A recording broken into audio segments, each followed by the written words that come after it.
सीताराम। कहाँ से सोठी आई, कहाँ से हल्दी, कहाँ से आई ननदी सावलिया रे, कहाँ से आई ननदी सावलिया रे।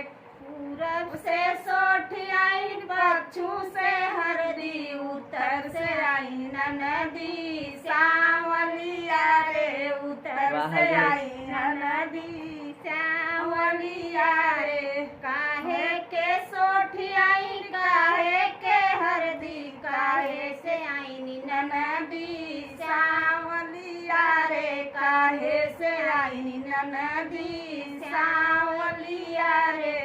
एक्का से सोठी आई, बग्घी से हरदी, टमटम से आई ननदी सावलिया रे, टमटम से आई ननदी सावलिया रे।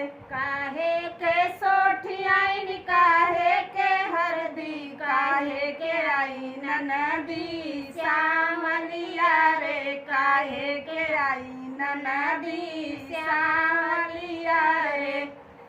कच्चे के सोठी आई, बच्चे के हरदी, नेगे के आई ननदी सावलिया रे, नेगे के आई ननदी सावलिया